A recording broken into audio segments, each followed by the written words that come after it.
Good morning, Facebook, YouTube, Twitter, and Google+.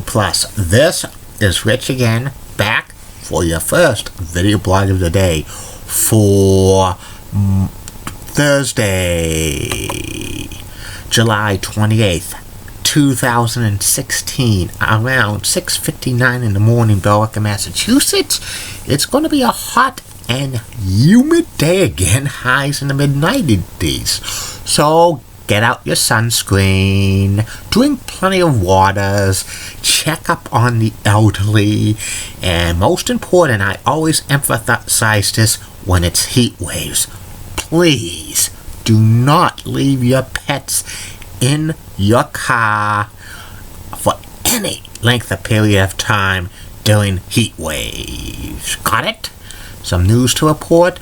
The LA Rams released quarterback Nick Flores at his own request. And also, the PGA Golf Championship starts today. Catch it on TNT and CBS. Patriots training camp starts today at Foxborough Stadium at Patriots Place. Also, Gordon, Bob, and Louis characters on Sesame Street have been dropped, and Sesame Street's now an hour-long show on HBO for about, it's been like that for about a year. PBS only gets like edited version, like a 30-minute version, and like I think Sesame Street has kind of jumped the shark. They're like phasing out all the human characters, and there's been rumors going around that Sears is looking to sell the Kenmore and Craftsman's brand, among others. This is a sign that Sears and Kmart are probably not going to be in business that much longer. I give it a year to a year and a half before they're out of business. And mark this day on your calendar, September 26th. That's the first presidential debate between Donald Trump and Hillary Clinton. And that's about it on the news. My first video blog subject for today is about the top 10 people that should have joined the corporation that was run by Vince McMahon during 1998 and 1999. The corporation, or eventually it merged into corporate ministry, was a major heel faction, included the McMahons, Vince and Shane, The Undertaker, Triple H, The Rock, among others, and it ran rampant throughout the WWE for about a year or so, like mainly their feud with Stone Cold Steve Austin. And these are the 10 people that should have joined the corporation during that time period. Number 10 on this list is Kurgan. Kurgan was in the WWE around this time period. First, he was kind of a mid-card monster heel with the Jackal as his manager and with the Truth Commission.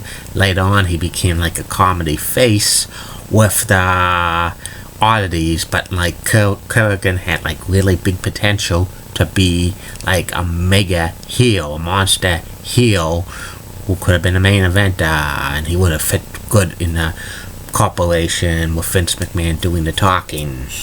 Number 9 on this list of the top 10 people that should have joined the corporation, referee Earl Hebner. The corporation did not have like a crooked heel ref, and Earl would have fit the bill, but he was kind of more like favoring the faces, and like later on he had an angle with Vince and Triple H in around 2000 or so, but him as a heel referee would have been pretty cool. Number 8 on this list of the top 10 people that should have joined the corporation in the WWE around 1998, 1999, the Headbangers, Marsh and Thrasher.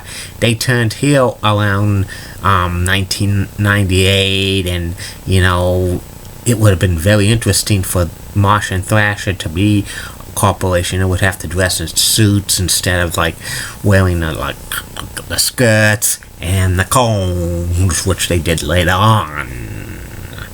Number 7 on this list of the top 10 people that should have been in the corporation, Sable, who was the WWE Women's Champion in 1998, who was very, very popular. She turned heel around early 1999 when she was being stalked by Tori, and her heel character could have fit right in with the corporation.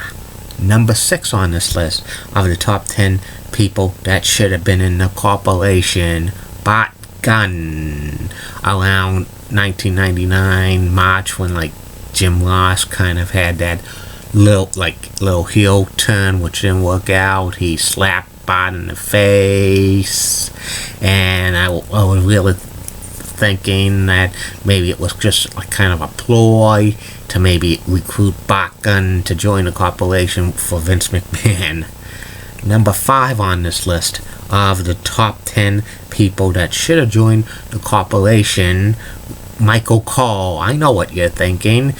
Like when Jim Ross, well, you know, that thing when he had Val's palsy, came down on like Monday Night Raw and like kicked Michael Cole south of the border. I thought he would have been like a heel announcer, like with Vince McMahon, but you know, that probably would have been very, very crazy. 12 years later, Michael Cole was a heel announcer, but you know, I don't know if that would have worked out in 1999, but it would have been interesting. Number 4 on this list of the top 10 people that should have been in the corporation, Dr. Death Steve Williams. Dr. Death was in the WWE in 1999. He was like, you know, with Jim Ross, and it was like rumors like WrestleMania 15 was going to be like Jim Ross versus Vince McMahon, with like special stipulation if Jim Ross won, he would be back as a play-by-play announcer of Raw and pay-per-view. But if Vince won, that JR and Dr. Death would be fired, and Jerry the King Lawler was rumored to be a special guest referee, and like the plot that like Dr. Death was going to turn heel and join the corporation. That would have been real awesome, because that would have gave like a fresh opponent for Stone Cold Steve Austin. But I think Dr. Death was fired because he worked too stiff. Number 3 on this list, the top 10 people that should have joined the corporation, Jerry the King Lawler. He would be kind of like a third stooge to Gerald Briscoe and Pat Patterson. That would have been funny, but with like Jerry the King Lawler more of a comedy heel, he probably would like eventually like Vince and Pat and Gerald would get tired of him, and they might be inadvertently turn face, and then next thing you know, Jerry the King Lawler would probably bring like Too Cool, Grandmaster Sexay, and Scotty 2 Hotty to help him out. That would have been very funny. Number 2 on this list of the top 10 people that should have joined the corporation, Owen Hart. Owen Hart was miscast as a heel in 1998. With being part of the Nation, which was all like African American wrestlers. It would have been real awkward to see Owen part of the corporation with Vince McMahon, especially with Vince screwing his brother Bret the Hitman Hart, which like led to the Mr. McMahon character. But stranger things have happened in the WWE, and it would have been unbelievable. And number 1 on this list of the top 10 people that should have joined the corporation, Jeff Jarrett. He could have been like one of the leaders of the corporation, and he got that haircut when in SummerSlam 1998. It was the best thing that's happened to him, because his character was evolved into somebody who was always pissed off, but it was more over with like Deborah as his manager. But you know, he would have fit good with the corporation. That's about it on this list Be back later, Facebook, YouTube, Twitter, and Google, plus with 2 more video blogs. One will be about the former TV game show, Rhyme and Reason, that ran on ABC for about a year, hosted by Bob Eubanks in 1975 and 1976. And third and final video blog of the night will be about my take on tattoos and piercings. Like I always say, keep calm, everybody. And I'm a Julie Funny Guy. Molly Roseblood of WCCO rocks and has nice legs. Elizabeth That's so sign she's the best. Amy Sweezy is awesome. Amy Linda Church of WPX Channel 11 in New York is such a cougar. And of course, she's got nice legs. And Barbara Gibbons of ABC 11 has that sweet Southern accent. Goodbye, everybody. See you later.